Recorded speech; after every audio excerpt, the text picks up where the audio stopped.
GMs Daniel Dubov and Magnus Carlson won the November 29 editions of Titled Tuesday. Dubov scored 10.5 out of 11 in the early tournament, winning by 1.5 points, while Carlson scored 9.5 and outlasted GM Vladimir Fedosiev on tiebreaks. Also making an impact was GM Alexander Bortnik, who finished in third place in both events. It was the second time in 3 weeks that a player scored 10.5 points in Titled Tuesday, after GM Fabiano Caruana did it on November 15. This time, Dubov's only half-point missing from a shot at perfection came against GM Alireza Farauzja in the 8th round, already leading the field by half a point, both entering and exiting round 8. Dubov followed up with a win as black against Caruana in round 9. Dubov then effectively put the tournament away, finally extending his lead to a full point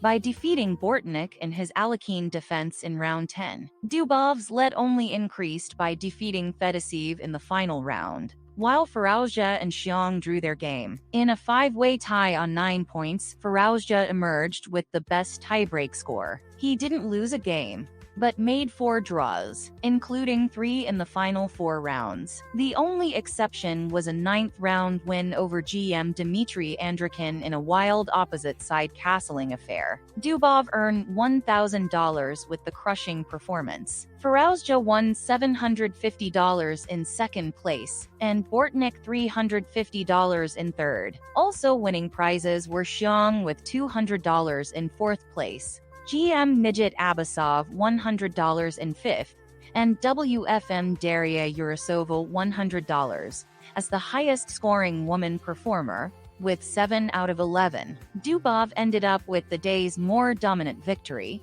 but a Carlson win will always grab attention. In comparison to Dubov's, Carlson's victory was by no means guaranteed. After 9 rounds, the tournament leaders were GM Hikaru Nakamura and GM Bogdan Daniel Deek, but their 10th round draw allowed a group of 3 players to catch up. Carlson was a part of that group with his win over GM Vincent Kamer. For the ultimate round, Carlson was matched with Deek, while Fedosiev faced Nakamura. Both leaders from just 2 rounds before were ousted. Carlson for his part winning despite a difficult middle game. Fedosiev's win over Nakamura, meanwhile, was his 6th straight of the tournament, catapulting him into the tie for first. But his tiebreak was insufficient, in part due to having lost in round 4. In the final round, Fedosiev emerged slightly better out of a tactical sequence on moves 16 to 18, and survived a quick hiccup at move 30. Bortnik and GM Benjamin Bach, meanwhile, tied for third with the same tiebreak score,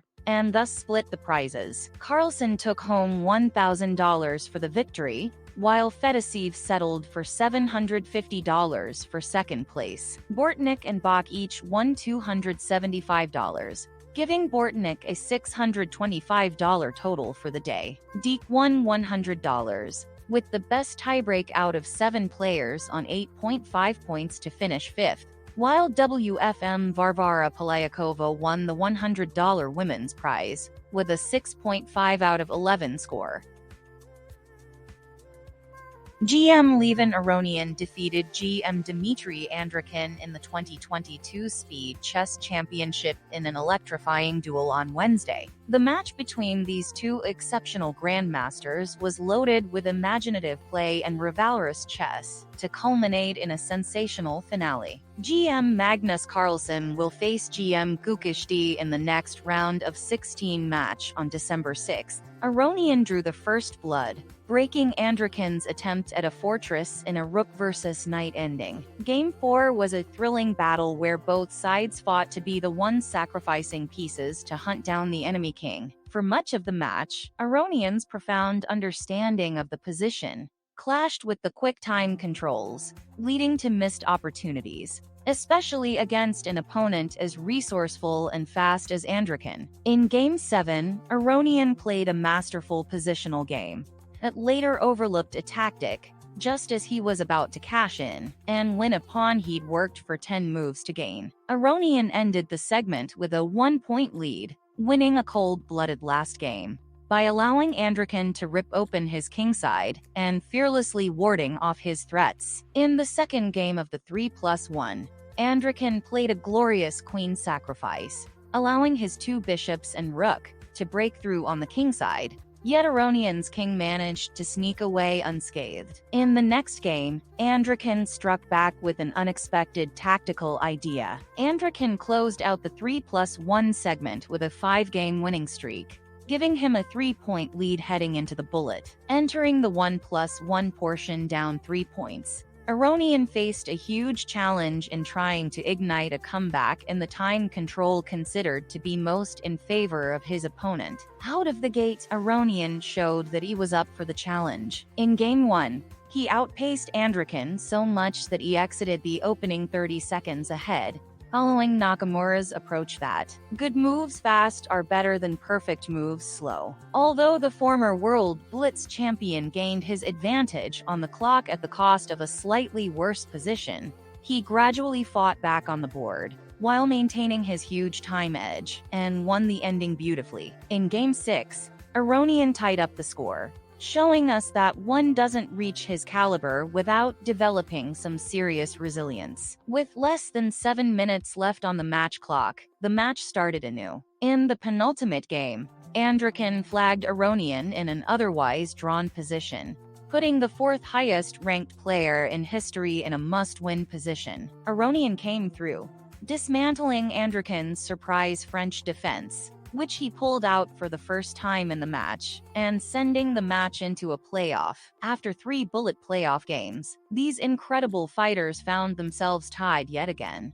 leaving everything on the line in the 4th and final game, when Aronian prevailed in the intense time scramble. In the post-game interview, Aronian was in jovial spirits, humorously revealing that his shocking bullet comeback was his plan all along. It was all planned, of course. I was thinking, I shouldn't show my skills before the bullet to surprise him. Aronian won $3,034.48 in addition to advancing to the quarterfinals, while Andrican earned $965.52 for his efforts.